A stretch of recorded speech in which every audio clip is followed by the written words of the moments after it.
importante. Estamos en la cuestión económica, que es muy importante, porque en realidad lleva colgadas todas las demás.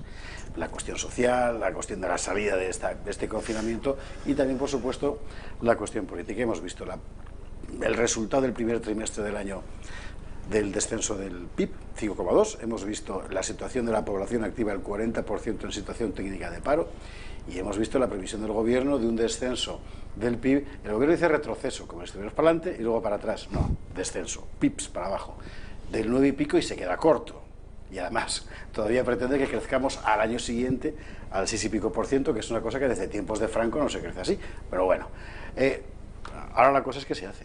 Bueno, lo primero, análisis de lo que ha dicho otra vez Teresa Rivera. Gama alta del éxito. Gama alta del éxito no pueden ser 25.000 muertos. Gama alta del éxito no puede ser la caída del PIB del 9,2%. No puede ser. Gama alta de éxito no puede ser pasar de un 14 y pico % de tasa de desempleo al 19% en un año. Por cierto, mienten. Cualquier organismo internacional te está diciendo que del 20 no baja. Del 20%, 2 millones de personas a la calle y la destrucción de todo el empleo creado probablemente desde el año 2016. Desde el año 2016. Pero lo más gracioso es lo que estás diciendo tú, José Javier. Al final, un crecimiento para el año que viene del 6,8% y una tasa de desempleo del 17%, ni con la reforma laboral logramos crecer tan rápido. Y gracias a Dios que está la reforma laboral, que los ERTEs que ahora utilizan y por los que tanto atacaron a Fátima Báñez, al final están puestos en marcha precisamente por una reforma laboral del Partido Popular. ¿Qué hay que hacer en adelante?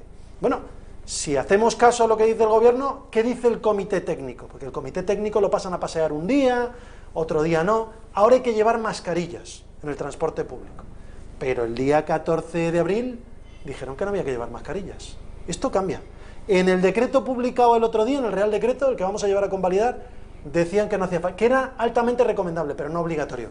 Hoy han matizado que a partir de mañana es obligatorio. Nos dicen que los test masivos son recomendables, pero compran 5 millones de test a 38 millones de euros que no funciona ninguno.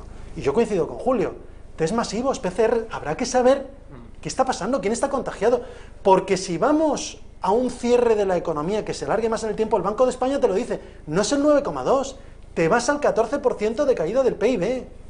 Y eso fue lo que dijo, por cierto, la ministra de Trabajo comunista de este gobierno, Yolanda Díaz, que previó que no abriríamos la economía totalmente hasta final de año. Si eso ocurre, que los españoles lo sepan, España vuelve a 1898 con la pérdida de Cuba y Filipinas, con la mayor caída del PIB de España en la historia de los últimos 100 años. Eso es lo que nos espera, porque además hay una cosa, Julio, yo creo que en esto coincidiremos.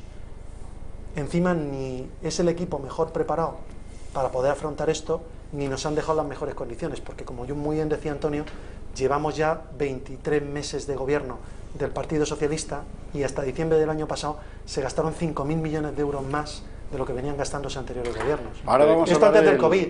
Ahora vamos a hablar de la cuestión del gasto público, que es esencial, pero Julio. No, que hay un elemento que creo que tampoco hemos tocado, pero que sin duda va a estar muy presente en todo el proceso de recuperación, que es la marca España, ¿no? La marca España fuera de España. Ah, mira, de eso precisamente era el tema que... es clave. Te agradezco mucho que lo introduzcas, porque precisamente la ministra, es lo que vamos a ver ahora, la ministra decía que España se va a recuperar fundamentalmente por el comercio exterior.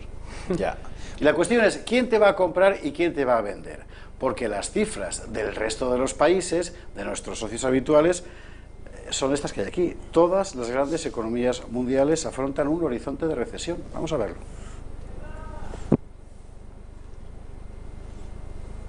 ¿Vamos con el vídeo? Venga.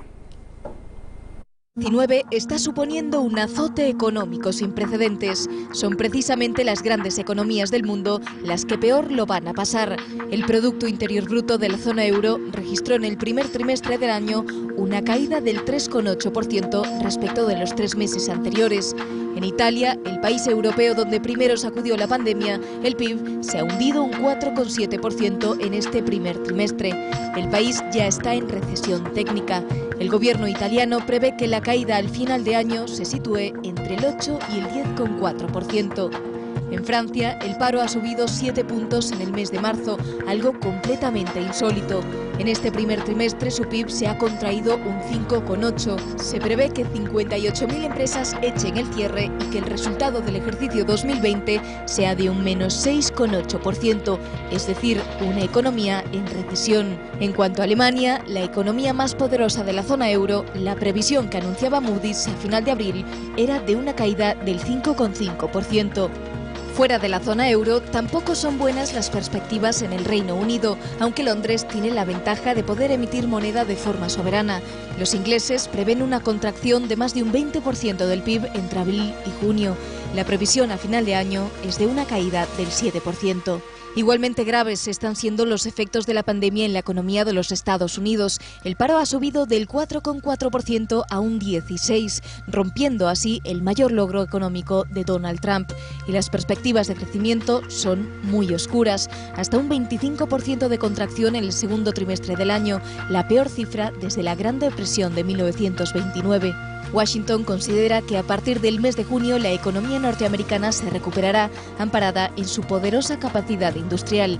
La previsión, no obstante, es que cierre el año con una caída del 5,9% del PIB. ¿Y China? China, no tanto. Según decía el Fondo Monetario Internacional el pasado 15 de abril, China podría cerrar el año con un crecimiento del 1,2%.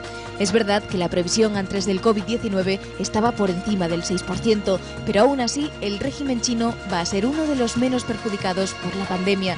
No deja de ser un dato de interés.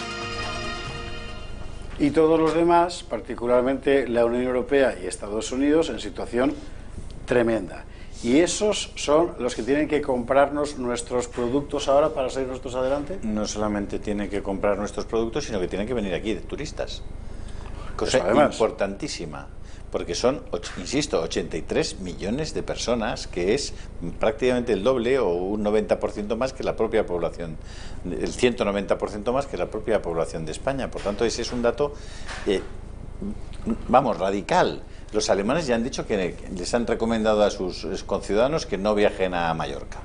Es decir, hay una tónica general en los medios de comunicación, tanto británicos como en el resto de Europa, que en los que califican a Sánchez como un auténtico desastre en la gestión de la crisis.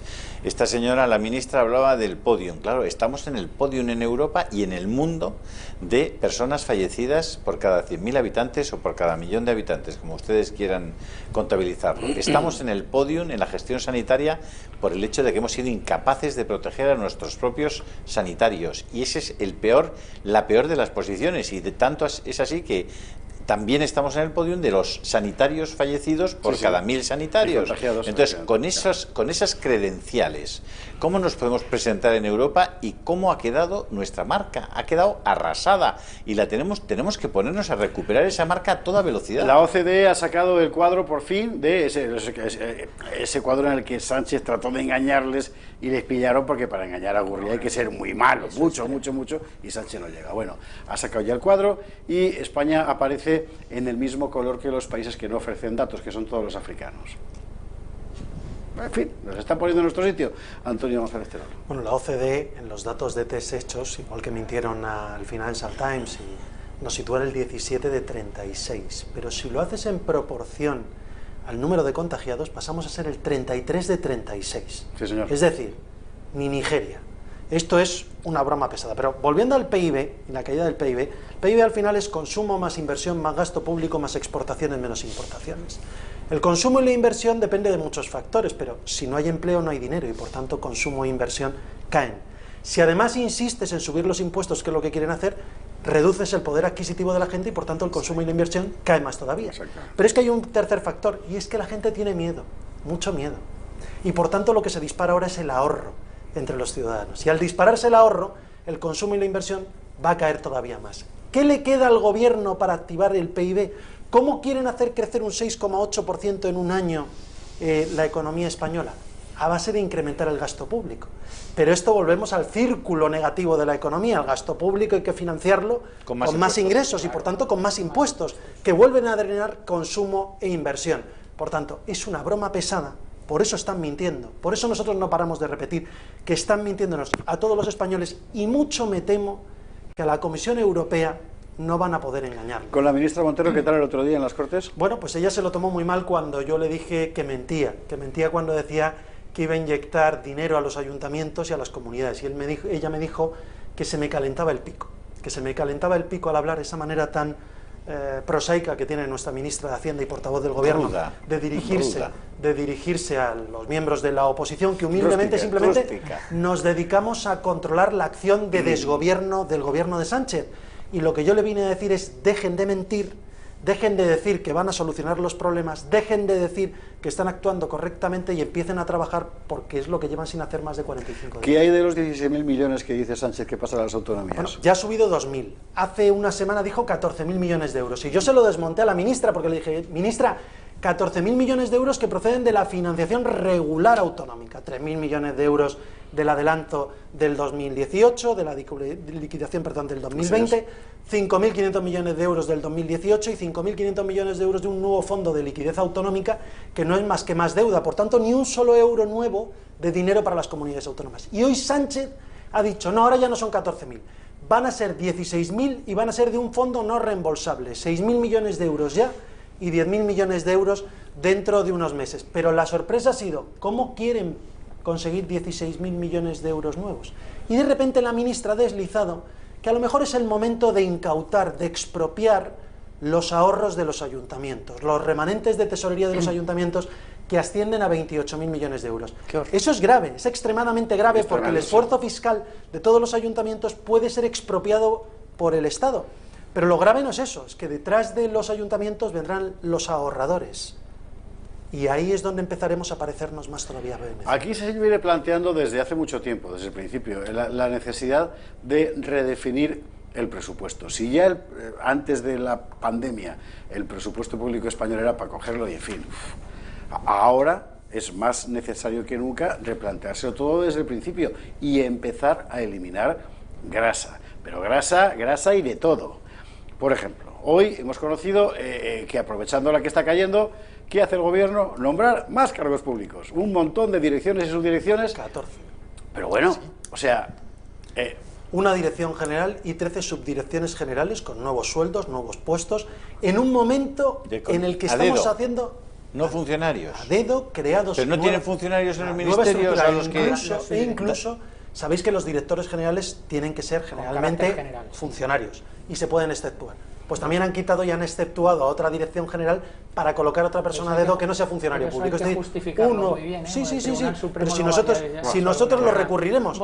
Pero ellos, en medio de la crisis más importante, donde se le están pidiendo esfuerzos a los españoles, esfuerzos a los empresarios, incrementan más todavía una estructura pública que ya se había incrementado en ministros y cargos en más de un 40% con respecto al gobierno. ¿Tú te crees que podemos tener ahora mismo 20, ¿cuántos ministerios? 22 ministerios ahora mismo. Más la Fiscalía General del Estado, 23. Nunca España había tenido tantos ministros y, bueno, con un CD, una vez, un gabinete más grande. Bueno, pues esto no es lo único, porque aquí contábamos esta semana que el día después, justo el día después de que el gobierno cambiara a la directora general de Migraciones, que era una técnica, por así decir, para poner a un militante, un activista de la cosa, todas las asociaciones que trabajan en el ámbito de los inmigrantes pedían renta mínima universal y legalización automática de 800.000 ilegales. Vamos a ver los datos. Las agencias pro inmigración que trabajan en la periferia de la administración española han pedido al gobierno que incluya a los inmigrantes sin papeles en el ingreso mínimo vital que está estudiando el Ministerio de Seguridad Social. Concretamente, se trataría de 800.000 personas, según los cálculos de la Comisión Española de Ayuda al Refugiado. Esta es una de las agencias que firman la petición, junto a otras que trabajan en ese sector, como Oxfam Intermón, la Asociación de Abogados Extranjeristas e incluso Cáritas, entre otras. Todas ellas reciben ayudas del Estado precisamente por esa labor. Su petición incluye, además de la renta mínima, la regularización formal de ese contingente, que en todo caso aún nadie ha cuantificado con cifras sólidas. Por el momento, la respuesta del Ministerio ha sido negativa. Escrivá, titular del ramo, ha dicho que no contempla esa posibilidad.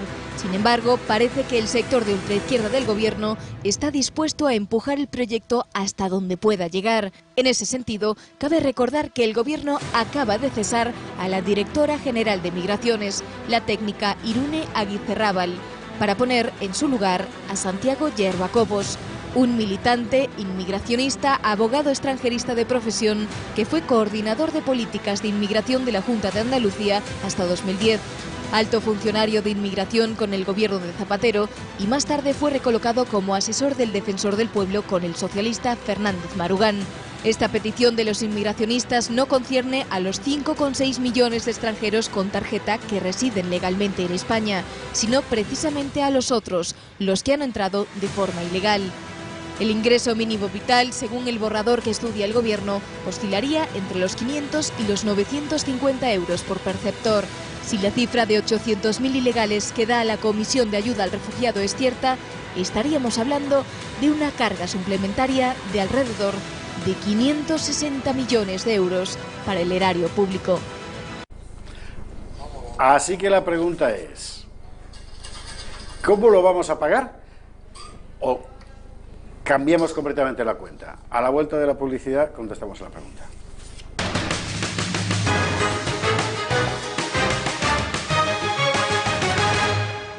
...21:49, estamos de vuelta. Las cifras las hemos visto y no son cosas abstractas porque usted lo está sintiendo en sus carnes. Y ahora la pregunta es, ¿qué hacemos?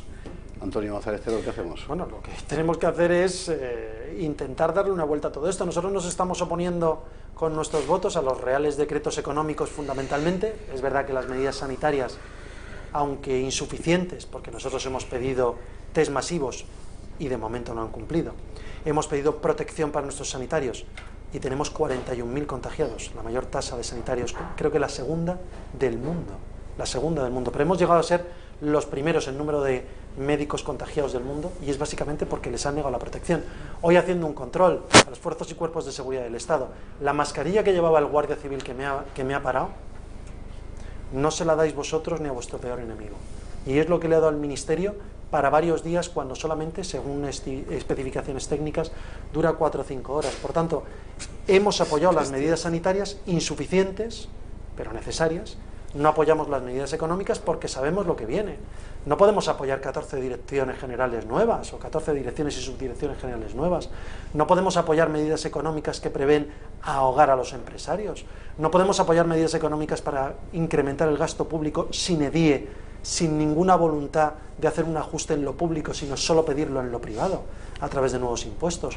Y por tanto nosotros, con los votos que tenemos, que son 89 diputados y 97 senadores, pues nos oponemos a esos decretos y es verdad que hasta ahora hemos dado continuidad al estado de alarma porque entendíamos que era la medida menos mala de la propuesta, pero insuficiente en cualquier caso al lado de lo que teníamos que haber hecho. Entonces, ¿qué vais a hacer el miércoles? Bueno, es una buena pregunta. Vamos a ver si cumplen con lo que se les ha pedido.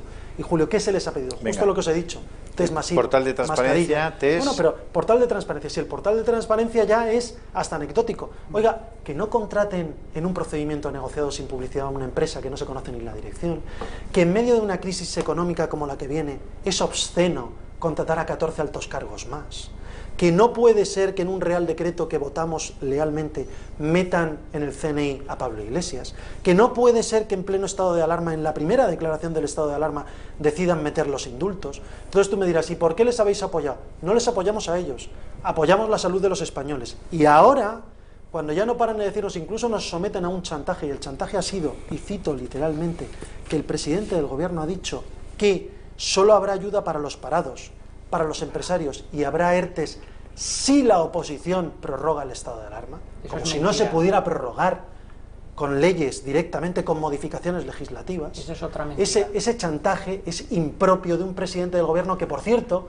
ha recibido los votos de buena parte de la oposición de este país y le hemos dado poderes absolutos, pero los poderes absolutos tienen que ser controlables. Le pedimos que hubiese el Congreso. A ver si van a querer, Antonio, que votéis que no, porque como no tienen dinero para decir por vuestra culpa no vamos a pagar los ERTE, sin duda alguna, por vuestra culpa. Yo no he visto a nadie que pida insistencia que no. Sí. Porque es verdad que ayer decían, filtraban que estaban en contacto con nosotros. Igual tenéis que anticiparos y decir, oye, ¿vais a pagar los ERTES? ¿Vais a pagar esto? ¿Vais a pagar lo otro? Porque eso está al margen del estado de alarma. El 16 de abril, la gran mayoría de las personas acogidas a un ERTE no lo habían cobrado. No, la mitad ni siquiera se habían tramitado. El día 3 todavía. de mayo tampoco. Claro, estamos en un problema de que no se están pagando las prestaciones. ¿Por qué? por incapacidad de gestión y por incapacidad económica, que lo tienen que saber los españoles, que la caja no aguanta más. Bueno, miento, aguanta más si nos encontramos a la vuelta de la esquina una subida global de impuestos para que circunstancialmente durante un tiempo se drene más liquidez a los ciudadanos, que va a empobrecer más todavía y que va a acabar con la gran riqueza que tiene este país, que es la clase media, los trabajadores de este país, que son los que levantan la persiana todos los días, los autónomos, los que están creando empleo, que ahora por desgracia 8.000 empresas se están destruyendo al día, 8.000 empresas al día. Ese es el legado del Partido Socialista. Entonces nosotros, ¿qué decimos? Oiga, mascarillas para todo el mundo, protecciones para todo el mundo, test masivos para garantizar una apertura económica escalada y suficientemente garantista para evitar el contagio. Eso es lo que pedimos, la respuesta de aquí al miércoles. Pues nosotros les pedimos que además abran ya, abran ya, el 10 de mayo que abran ya, y que lo hagan seriamente, rigurosamente y protegiendo a los colectivos vulnerables, teniendo en cuenta que uno de los ingredientes básicos para pedir eso es que ya no hay colapso sanitario y que hay capacidad suficiente para que si hay gente que se contagia va a ser atendida estupendamente, y si no está en los colectivos vulnerables ni de riesgo no le va a pasar nada. Y por tanto, ante una situación como la que tiene la economía española, la apertura y el desbloqueo inmediatos son imprescindibles, y yo creo que deberían por lo menos ustedes analizar esa posibilidad y ese planteamiento. Y dentro del gobierno ¿tiene claro todo el mundo que eso es así? Porque a mí me parece que cada vez el gobierno, por supuesto, yo creo, ya lo he dicho aquí en alguna ocasión, yo creo que en el gobierno ahora mismo ni los ministros creen en el presidente ni el presidente cree en los ministros. Creo que hay un desgobierno. Bueno, hay dos bloques muy claramente, eso lo hemos visto esta semana. A eso iba. Yo creo que hay una fractura, por supuesto, entre los representantes de los dos partidos políticos que conforman el gobierno de coalición, y me da la impresión de que hay una parte del gobierno, que es la parte representada por Podemos, que precisamente lo que no quiere es que volvamos a que se reactive la economía, porque cuanto peor, mejor. Y lo estaba diciendo Antonio anteriormente, uno de los objetivos clarísimos de Podemos, porque además Podemos no miente, Podemos ha estado ahí desde el principio diciendo cosas similares o parecidas.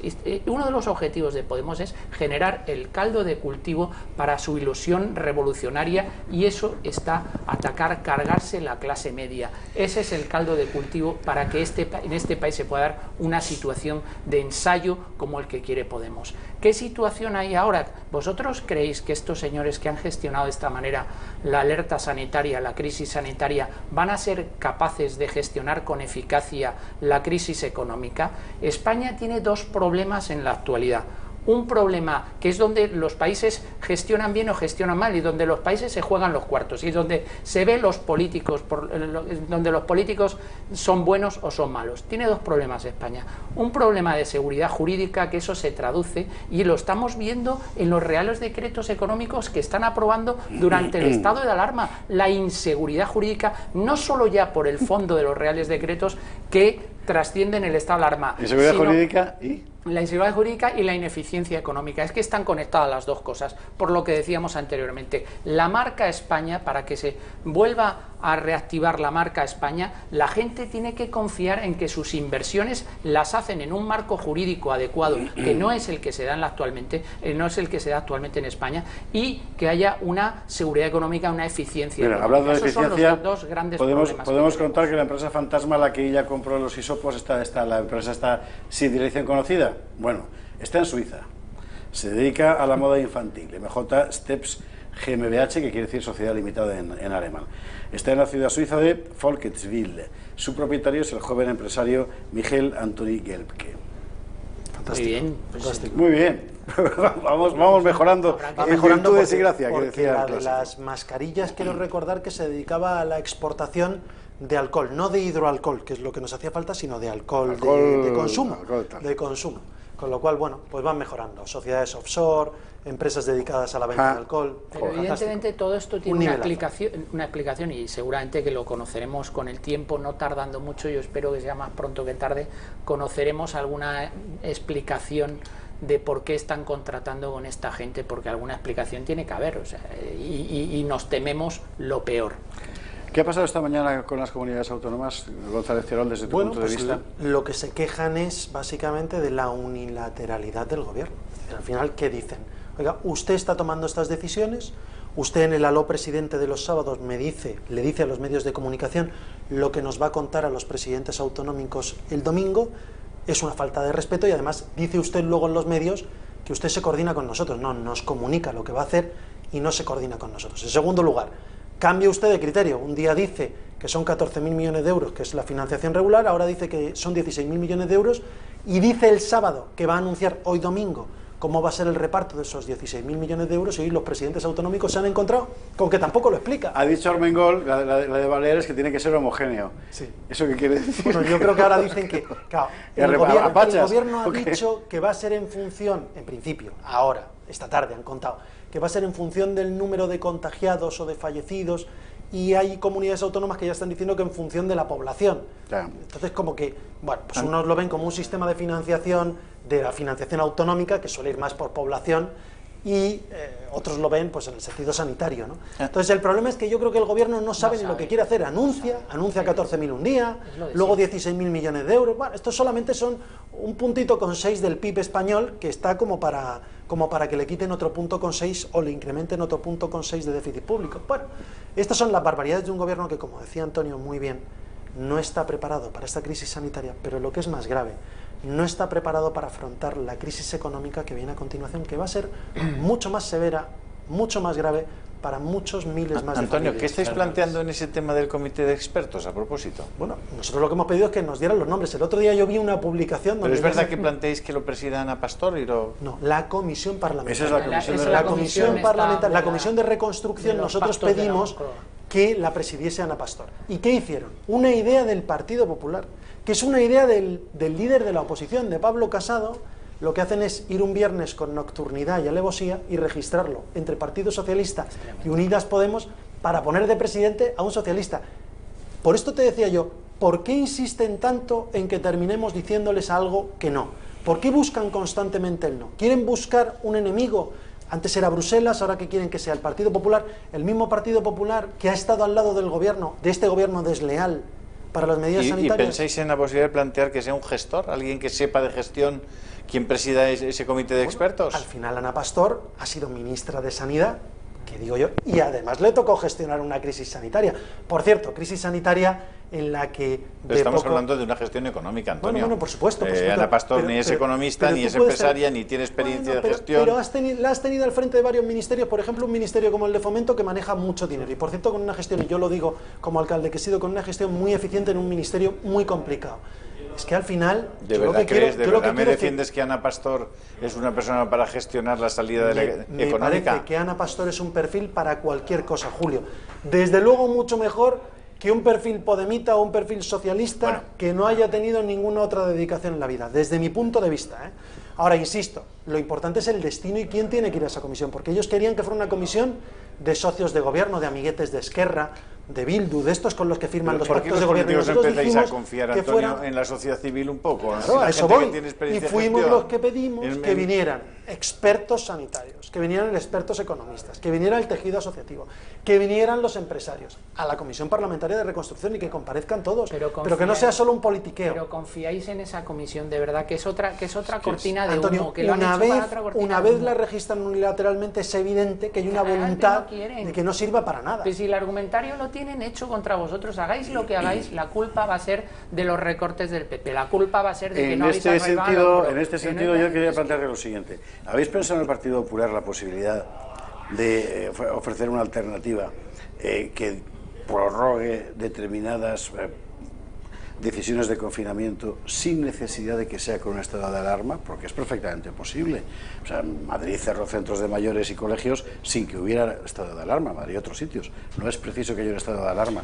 Una ley de salud pública y una ley de economía. Si no hay estado de alarma, yo lo he dicho antes, hay una serie de cosas que ha dicho el gobierno que no se podrían hacer y que se podrían hacer. Por ejemplo, las ayudas para alquiler de vivienda. Es un desarrollo del plan de vivienda 18-21. Se hace por orden ministerial.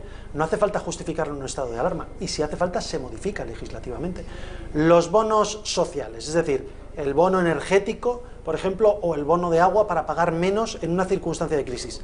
No se trata más que de una modificación legislativa que diga no para el COVID, sino para cualquier crisis sanitaria o de cualquier tipo. Es decir, hay modificaciones legislativas que se pueden llevar al Congreso que se pueden llevar sin necesidad de estar en un estado de alarma. Para eso sirve el Congreso, para legislar. Pero es que eso porque el gobierno ha decidido hurtar al Congreso esa es la clave, Antonio. Es que ahí el papel principal lo asumiría el Congreso, que eso es lo que no se quiere, porque él vive muy cómodo en el estado de alarma, legislando a través del Real Decreto Ley. Y luego está la parte de merma de libertades y la omnipresencia de un solo discurso en medios de comunicación. Esto que a la gente está empezando a resultarle muy cargante, porque la perspectiva económica a medio y largo plazo, pues a ver, el público más informado, pero la mayoría no. Quiero decir, aquí están, el gran problema nacional es cuánta gente hay en el dormitorio de Alfonso Merlos, es decir, que, bueno, pero incluso eso empieza a cargar. Y hoy ha pasado algo singular en algunas calles. De repente ha aparecido un rostro que todo lo ve. Ha sido el rostro de Pedro Sánchez. Mire usted por dónde, en unos cartelones. Vamos a ver esta historia que nos ha contado Luis Pérez.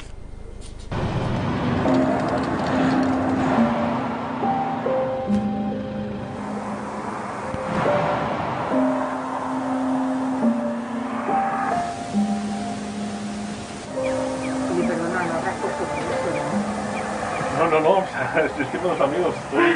Es que me parece, perdóname, pero me parece asqueroso, de verdad. O sea, confía en tu gobierno. Un ciudadano de este, ¿a qué se cree que es iguana o algo así?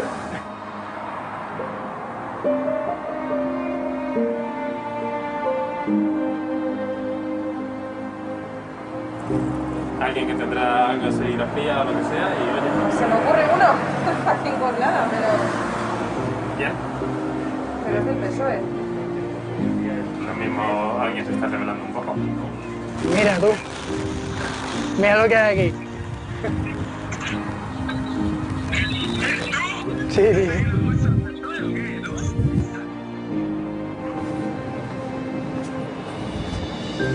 Ha encerrado a millones de españoles sanos en sus casas por su incapacidad para hacernos test. Ha amordazado a toda la oposición de este país y eliminado los plazos de control del Parlamento español. Ha sobornado a los grandes medios de comunicación y ahora nos amenazan con leyes de hasta 5 años de prisión para los que intentemos opinar en libertad. Si no detenemos esto ya, acabaremos así.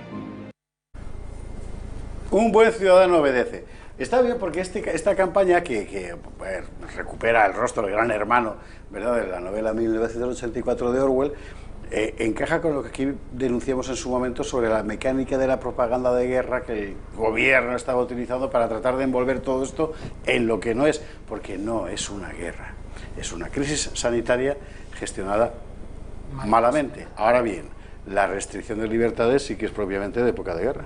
Total y absolutamente. Además, yo repasándome el Real Decreto 463 es tremendo. ¿Tú lees unas cosas para dormir, Antonio? Sí, de verdad que... Oye, pues me ayuda mucho para dormir. Yo hay algunas sentencias del Tribunal Constitucional que en la primera página empezó a experimentar un sopor del que no me... Eso es lo que decía Stendhal, ¿no? Que leía todas las mañanas el Código Civil de Napoleón para organizarse la cabeza. De ahí vienen todos los códigos civiles posteriores. Pero quiero decir que efectivamente se ha excedido el estado de alarma.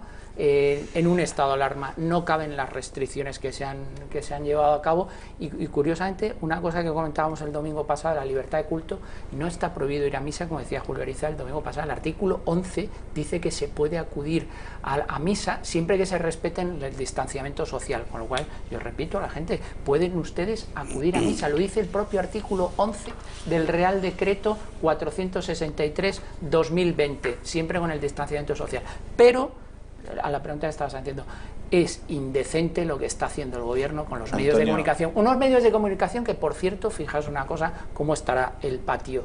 Las caceroladas que se han hecho contra el gobierno este día, ¿habéis visto alguna cacerolada contra el gobierno en algún medio de comunicación subvencionado? Ninguna. ¿Os acordáis de las caceroladas contra el Partido Popular por la guerra de Irak del año 2003? ¿Cómo salían, cómo abrían los medios de comunicación con esas caceroladas? Bueno, pues el derecho ha quedado al margen de la política. El derecho lo han conculcado. Bueno, pero si es que estos tipos no creen en el imperio de la ley ni en la división de poderes y se permiten el lujo de dar lecciones de democracia. Un ministro, por ejemplo, y aquí con esto nos vamos a tener que ir don Antonio y yo, y con esto me despido, el ministro Marlaska, al que solo le falta crear la Guardia de Asalto ya. El ministro Marlaska que llama a la Guardia Civil para que le quiten una multa a un diputado de Bildu que se ha saltado el confinamiento. No sabía yo que hizo algo peor el diputado de Bildu, sacar una fotografía de la matrícula del coche y subir la red de la matrícula de la Guardia Civil bien, claro. Y subir las redes sociales y subir las redes que se esperaba de un diputado de Bildu, pero no es lo que se espera del ministro del Interior. O sea, el señor Marlaska, pero usted es juez. Pero eso se puede hacer en un Estado de Derecho. Yo no sabía que un acto de gravamen se podía así directamente soslayar porque el ministro del Interior llamase a la Guardia Civil. Señor Marlaska, ¿cómo está quedando usted retratado? Antonio, precisamente una de las condiciones del pliego, ¿verdad?, de Casado para apoyar el estado de alarma era la cuestión de las libertades públicas. Bueno, es que al final lo que nosotros hemos estado diciendo es que hay dudas. No lo decimos nosotros, lo dicen profesores de Derecho Constitucional sobre la constitucionalidad del estado de alarma, que en realidad, tal cual se ha configurado, debería ser un estado de excepción. Y por tanto, además incluso creo que... por tanto, depender del Congreso de los Diputados y no del Poder Ejecutivo. Creo que la Constitución, yo no soy constitucionalista, soy ingeniero y por tanto puedo equivocarme, creo que habla de prórroga, no prórrogas, y ya vamos iríamos hacia la cuarta prórroga. Por tanto, hay muchas dudas, bien es cierto que el interés general y sobre todo el sanitario ha llevado a que todo el mundo decida mirar para otro lado, unos y otros.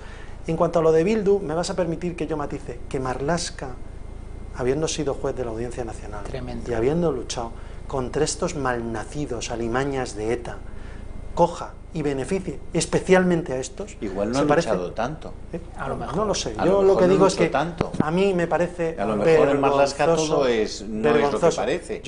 Que los trate a todos por igual me parece razonable porque estamos en un Estado democrático y social. Ahora, que encima lo extraordinario lo aplique a una alimaña de Bildu es lamentable. No anda muy equilibrado Marlaska, créeme. No anda muy equilibrado. Luego, con esto lo demuestra. Bueno, felizmente no solo hay alimañas en el paisaje, sino también muchísimos españoles que están haciendo lo que pueden para aliviar la situación de sus compatriotas. Y eso es maravilloso. Enseguida vamos a ver un ejemplo. Antes despido a Antonio González Terol. Muchísimas gracias por estar aquí. Don Antonio Alonso Timón, lo mismo te digo. Hasta el próximo día en el Gato, que nos veremos.